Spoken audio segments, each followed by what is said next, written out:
Pessoal, boa noite. Eu vou falar um pouco, vou dar umas dicas. Eu estava com ideia de falar bem mais. Vocês estão vendo a apresentação, não estão? Tá sim, tá aparecendo Tá, aqui. beleza. Eu estava com as ideias de dar várias dicas, assim, mas assim, o tempo, a gente tá apertando ali o tempo para caber todo mundo, assim.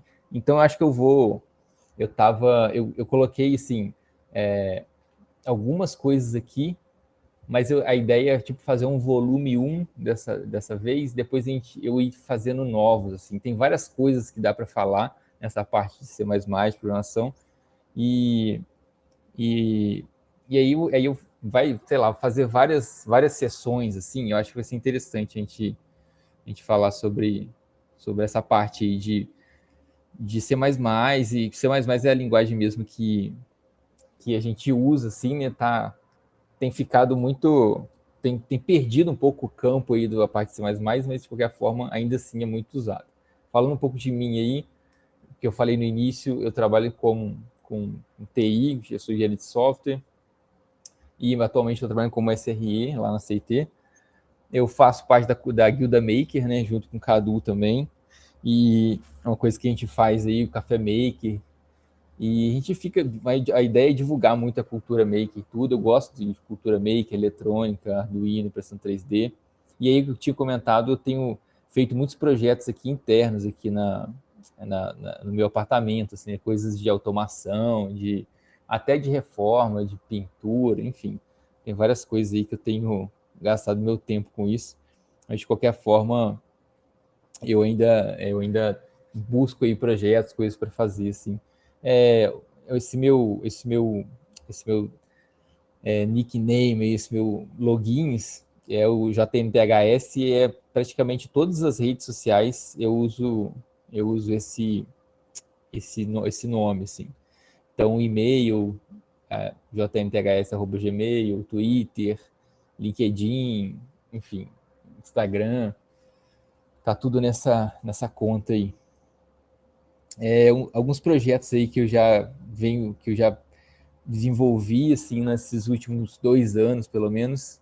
Eu fiz um, um dispositivo para a gente conectar numa planta e aí, tipo, o Smart Garden lá que o Rafael estava mostrando, ele usa um sensor também capacitivo, a gente conecta na planta aqui, e aí ele começa a mostrar umas expressões, se ele está com sede, ou seja, tem que aguar a planta, sei lá, apagar sensor de luminosidade, sensor de presença, tem alguns sensores aqui, e foi um dos primeiros projetos aí, assim, completos que eu consegui desenvolver.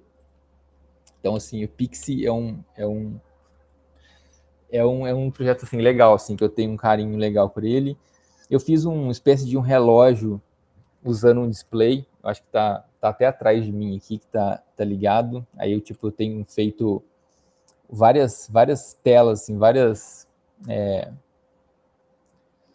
sei lá, telas diferentes para o relógio, com configurações diferentes. E o último projeto que eu mexi, que eu fiz no final do ano passado, foi o Symfony, que era basicamente um aparelhinho para você criar músicas, e aí você consegue consegue gerar vários sons e programar eles no tom específico, no tempo específico, e você consegue criar várias coisas nesse sentido. Tem YouTube Tem no YouTube alguns vídeos desse Symfony, mostrando como é que ele funciona e tal. YouTube também é JNTHS. E aí eu vou falar um pouco de C++, e eu estava fazendo umas pesquisas. Já tem um site que eu gosto muito desse cara, que chama Lucky Resistor, que é um cara que ele escreve muito bem uns artigos, e ele tem uma área lá no site dele que é Learn CPP, Learn C++, né? Que é tipo várias dicas dele. Então, o que eu vou falar aqui, que são esses dois tópicos, é totalmente baseado nesses dois artigos que esse cara escreveu.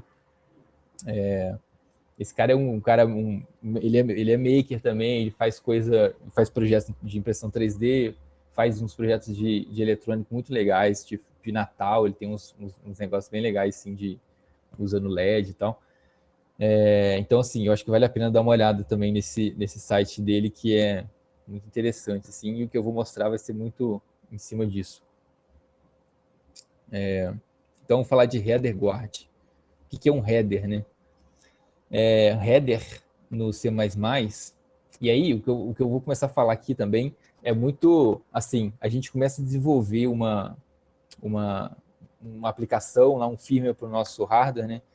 Na maioria das vezes, a gente está focando muito em, tipo assim, fazer aquilo funcionar e colocar, assim, a gente não pensa muito em como estruturar o código para aquilo ali ficar mais fácil de dar manutenção, melhorar essa forma de a gente trabalhar, né?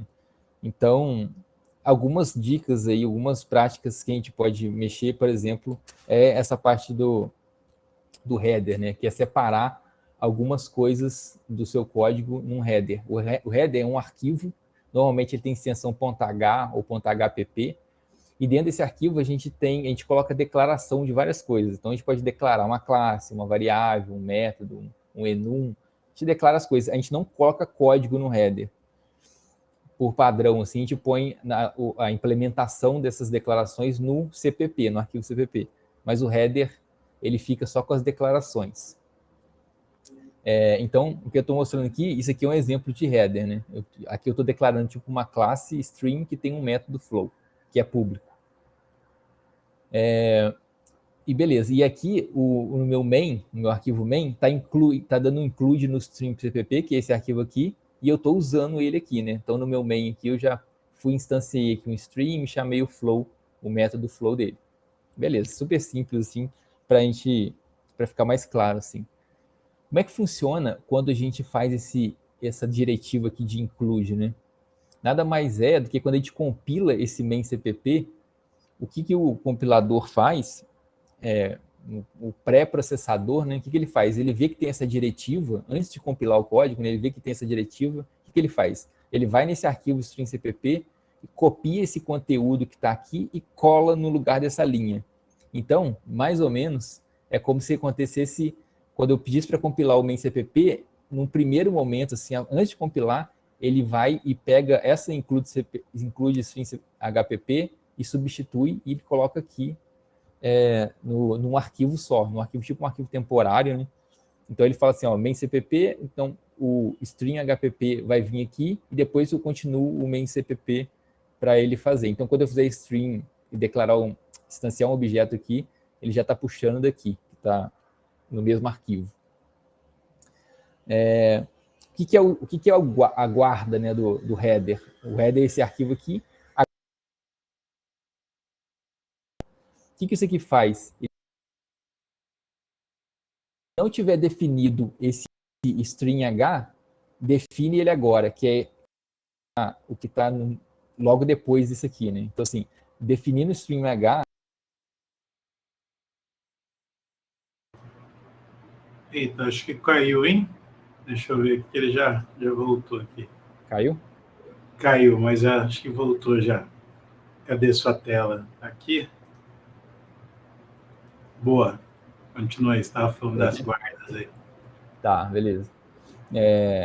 Então, assim, essa guarda, o header guard, nada mais é do que o que eu vou mostrar aqui agora, que é o seguinte, ele basicamente ele não deixa esse pedaço de código repetir quando eu estou importando ele mais de uma vez. Então ele fala assim, ó, define o string h para mim, como sendo esse bloco aqui, e eu só posso definir isso uma vez. Então, tipo, se ele já tiver definido, ele pula isso daqui. Então, eu vou dar um exemplo aqui mais prático, assim, que é o seguinte, imagine que o meu main CPP, eu estou dando include no talma HPP, nesse header, e no outro header chamado forest. Mas, os dois headers, mostrando lá. Então, ficaria mais ou menos assim, né? O main está dando include, só que o include desse header tem um include de string e o include do forest também tem um include de string. O que ia acontecer? Quando eu fizesse essa pré-processamento aqui de juntar tudo, o que ia acontecer? Ele ia colocar lá o class string, que é a declaração desse header aqui, Depois ele ia colocar um header do town aqui, que é o cara que eu estou importando no main. E aí depois ele ia importar de novo o stream, sendo que ele já importou aqui uma vez. E aí ele ia dar erro, ele ia falar assim, pô, você já declarou esse class stream uma vez no town, por exemplo. E aí quando eu fui pedir no forest já existia. Aí para isso que serve esse if, sabe? Tipo assim, não vai declarar mais de uma vez. Se já declarou uma vez, não precisa de incluir ele dentro do main de novo. Essa forma aqui, if, ndef e define, é meio que uma forma assim, meio que o pessoal usa bastante para fazer esse header guard. Faz o if, aí tipo coloca um nome aqui, normalmente é o nome do arquivo mesmo, né? Esse arquivo chama HPP, poderia ser string HPP, qualquer coisa assim, mas é um nome que tem que representar esse header. E o pessoal normalmente segue esse padrão assim de fazer esse header guard. Mas existe uma outra diretiva que é bem mais simples de usar e é mais fácil de dar manutenção, que se chama pragma-ons. Esse pragma-ons nada mais é do que ele substitui esses 3 diretivos aqui, esses 3 linhas em verde, por uma só. Essa diretiva, ele fala assim, ó, esse cara aqui ele só tem que aparecer uma vez. Quando eu for importar lá, juntar tudo num arquivo só, ele só pode aparecer uma vez. E o pessoal normalmente fala assim, pô, mas esse cara aqui, ele não é... Isso é uma desculpa que eles dão, que é o seguinte... Não, desculpa não, né? É uma constatação mesmo, que o pragma-ons, ele não é implementado em todos os compiladores de C++. Então, tipo assim, pode ser que quando você vai compilar o seu código em um outro compilador, dê um problema. Então, ele fala assim, eu não reconheço esse que é pragma-ons.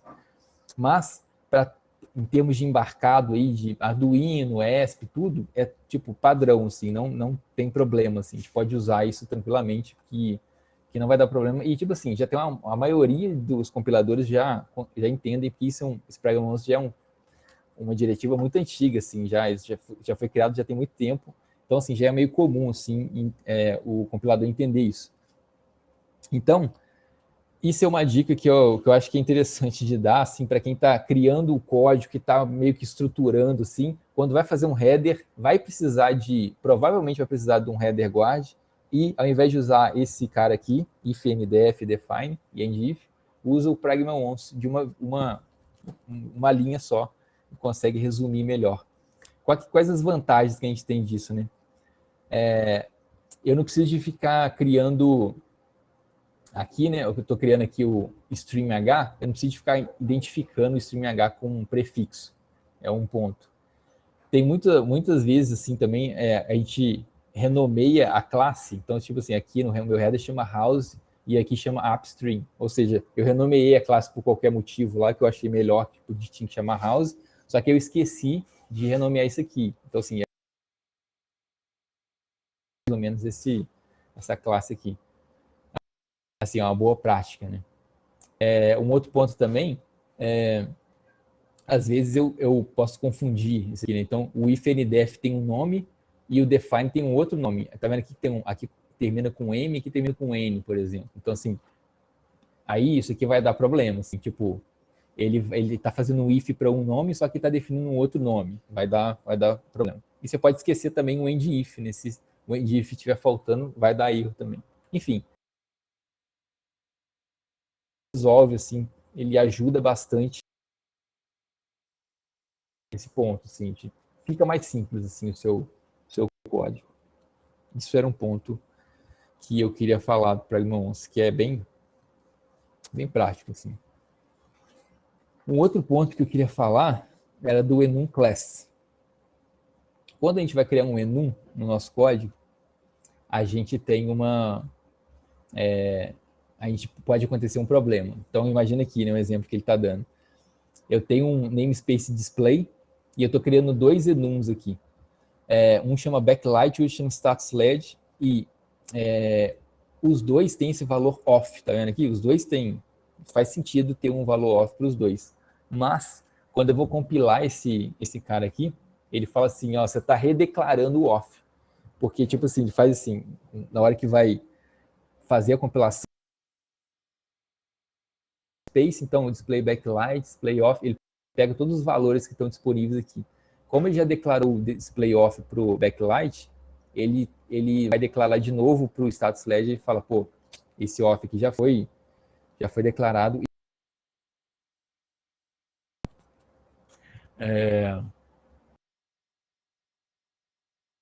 Formas de resolver isso, né? Você poderia, sei lá, colocar um nome assim, status LED off, backlight off, o nome do enum ser isso, sabe? Sei lá. Aí, tipo, status backlight off, backlight on.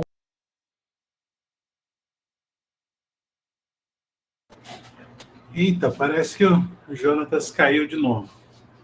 Vamos ver aqui se ele volta.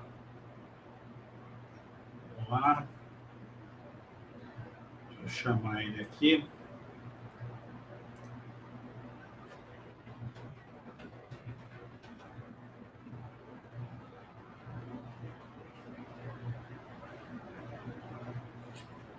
Mas são dicas bem importantes. Acho que o Henrique até comentou no chat ali uma coisa interessante, que é quando estiver usando lá aqueles if and defs também, na hora de fazer o fechamento da biblioteca lá no end, também colocar um comentário ali informando quem é que ele está fechando, para, na hora de debugar, ter uma salvaguarda da salvaguarda para achar o esqueminha. Pois é, o pessoal costuma colocar uns comentários ali, né? Quando você vai refatorar o código, você tem que ficar prestando muita atenção nisso, porque essas diretivas, como é uma coisa assim que, por exemplo, o VS Code, ele não, você renomeia a classe, ele ignora aquilo assim, então assim, você tem que prestar muita atenção. Se colocar comentários, peraí, deixa eu ver. Enfim, é uma coisa que você tem que prestar atenção. Deixa eu compartilhar de novo. Boa. Tá acabando, tá, gente? É só mais... Assim, não sei se o assunto era chato, porque às vezes costuma ser muito específico, muito técnico o negócio, mas de qualquer forma, tá, é mais 2 slides aí. Eu acho que é importante, e são dicas válidas. Até o Coelho que estava assistindo, ele falou, cara, tipo, vai ficar gravado, porque eu quero muito pegar essas dicas aí. Porque se você saiu do Hello World, você provavelmente vai começar a ter uns probleminhas desse, e aí as dicas ajudam muito. Deixa eu pegar o compartilhamento aqui. Manda bala lá. Beleza. Foi mal, pessoal, mas voltando aí para o Enum Class, a gente está acostumado, aí é o padrão, né? Tipo, eu vou criar um enum, eu vou colocar o enum aqui e vou declarar ele. E aí vai dar esse conflito aqui dos valores, né?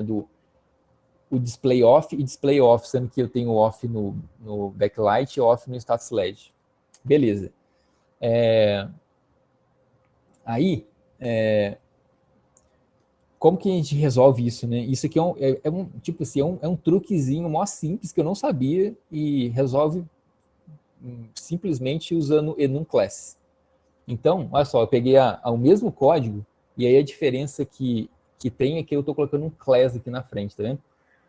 Esse class, ele faz o compilador entender que ele tem tipo esses valores aqui estão dentro de uma classe, né? É enum, mas ele entende como uma classe, sei lá. Ele cria um segundo namespace ali para esse valor ficar dentro.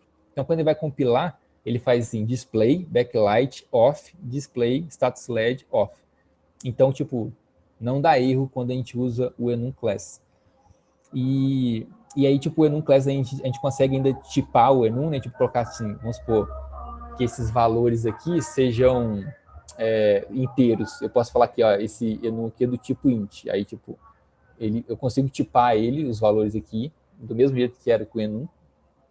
E para usar eles, basicamente a gente colocar display, aí falar de onde que eu estou puxando o valor, né? Então, do backlight on ou backlight off, e o status LED também. Tipo, eu estou puxando do status LED. Então, eu adiciono aqui da onde que eu estou puxando, de onde está o blue, né? O blue está dentro do status LED, então eu coloco o status LED aqui, e aí eu consigo pular esse erro e eu posso ter os meus enums com os valores do jeito que eu quero, né? Tipo, os dois têm off, tipo, tem que deixar, eu tenho que conseguir usar o off dos dois enums sem dar erro, né? Porra, era isso, assim, que tinha... Na verdade, tem muito mais coisas, sim. Eu tenho esse site do Lucky Restorer aí, que eu vou deixar a apresentação para vocês. Tem várias... Deixa eu parar a apresentação. Esse site do Lucky Restorer tem várias dicas, assim, que o cara vai dando. Tem umas que são mais complexas, que é mais difícil de explicar, assim, é mais complicado. Mas eu quero ir fazendo um resumo das coisas e apresentando, assim, para a galera. Eu acho que vai ser da hora.